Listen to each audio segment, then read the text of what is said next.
Yo, what's going on, guys? This is Mantis MMA. Guys, I am back with another video. Hope you guys are doing well this week, guys. UFC 324 just took place, and UFC 325 is this Saturday, guys. I am so excited. I am really hyped for this card, guys. But this isn't a breakdown video. I already broke down UFC 325 and gave my predictions and breakdown. That video will be somewhere up here or over here somewhere, where the fuck. Anyways, Diego Lopes is the featherweight champion of the world, and before I get into why, guys, please like and subscribe. It helps me out a lot. It helps my channel grow. It keeps me motivated, and guys, I love to see your support on my channel. But you guys see the title. It's pretty self-explanatory. Yes, I am picking Diego Lopes to beat Alexander the Great Volkanovski at UFC 325 this Saturday. And just briefly, just to break down the card, I already broke it down, the whole card in the main event in my prediction and breakdown video.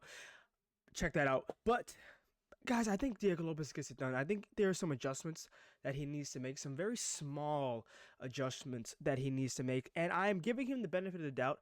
I do think that Diego Lopes was able to improve. I like to think that he has improved since he last fought Volkanovski, and we obviously saw him beat Gene Silva in his last outing, but I do think he has made the necessary adjustments to beat Alexander Volkanovski, because if not him, no one else is going to beat him besides Ilya, of course. But I do think Diego Lopes is going to make the adjustments to beat Volkanovski. And breaking that down, but first we look at some of his notable wins. He has beaten Gene Silva, Brian Ortega, Dan Ige, and Sadiq Youssef, and everything that he has done in those fights, I think he can apply to his second fight against Alexander Volkanovski, and that is be aggressive, go forward, and really trust in your power. I mean, these are some, and I know I'm blocking the last name, Sadiq Youssef, who he absolutely destroyed. But we take a look at some of the clips from the first fight, and we see Diego Lopes a little hesitant, right? We see Volkanovski being able to get off, and this is what Volkanovski does, right? He is very technical and very elusive. He'll set up things with feints and jabs, and he'll use that surprisingly long frame and that surprisingly long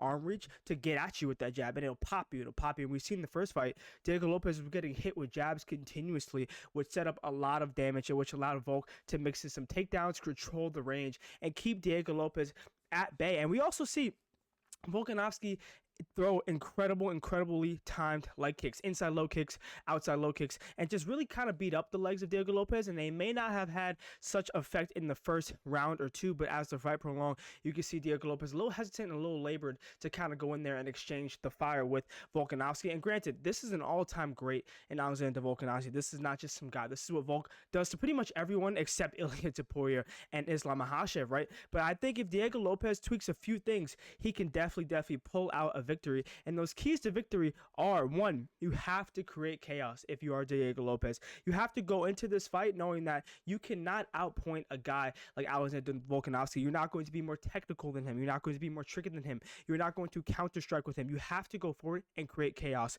Whether that's taking a shot to give a shot, you have to trust in your power to go in there and try to get a finish against a very dangerous and a very elusive and tricky Alexander Volkanovski. And something technically that he can do, I think, is he can throw a 1-2 punch off of Alexander Volkanovski's leg kick. In the first fight, Volkanovski would throw a leg kick, and Diego Lopes would follow up with a 1-2 punch, and it would land, right? Volkanovski has a tendency to lean his head back when a fighter throws a punch at him, whether it's a 1-2 or a right straight or a cross down the middle. He tends to lean his head back. He is there to be hit, and we saw, I think it was the end of the second round, where he did actually end up clipping Volkanovski, because Volkanovski at the end of the exchange leaned his head back, and Diego Lopes was able to find that shot. And I think Diego Lopes can definitely find that shot off of a leg kick from Volkanovski. Additionally, I think he needs to throw multiple punches and combinations.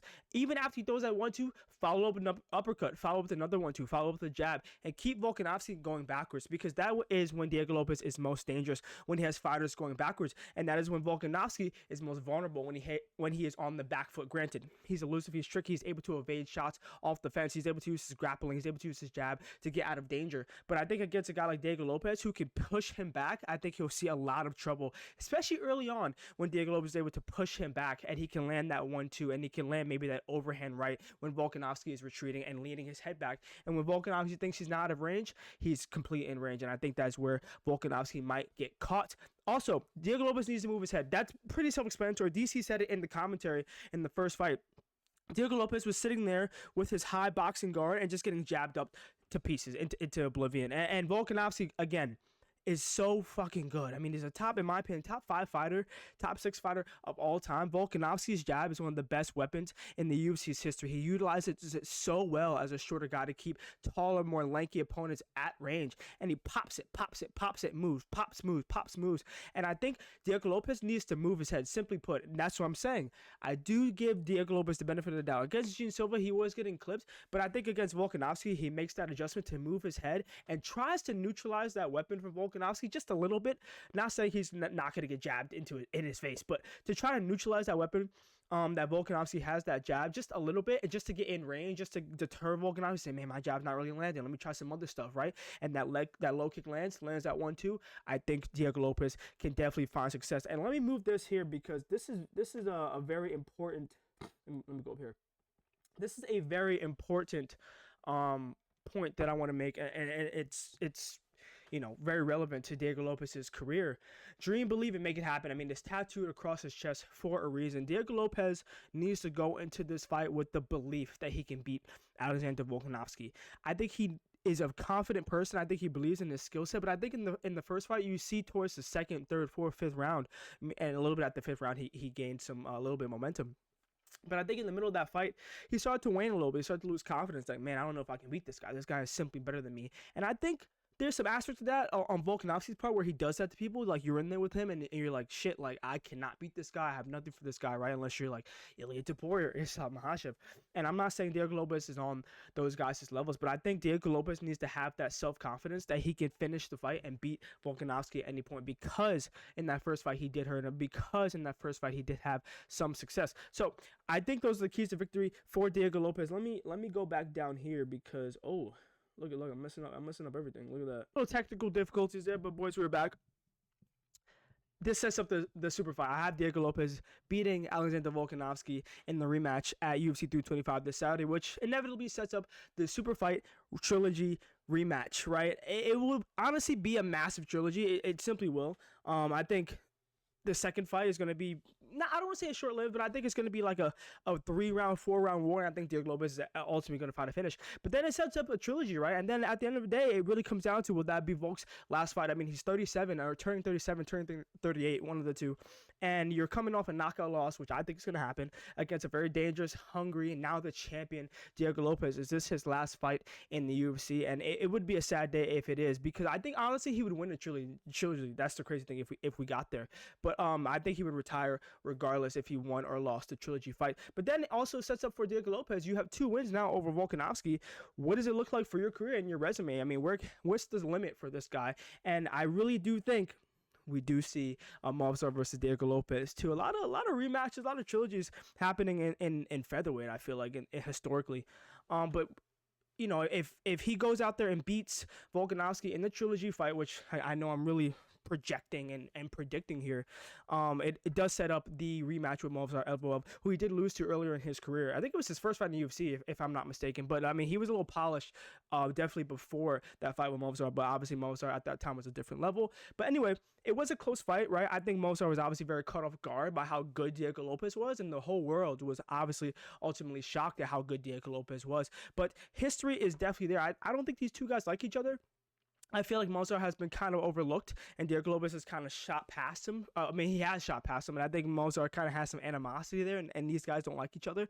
And I think a win over Volkanovski and even a third win over Volkanovski just puts Diego Lopes in the position to fight Movsar. That will be the fight to make. Even if Diego Lopes loses to Volkanovski in this rematch, Movsar is the fight to make for him next. So my question is, has Lopes improved? Well, Lopes definitely has improved, but has Movsar? I mean, we haven't seen Movsar fighting a little bit.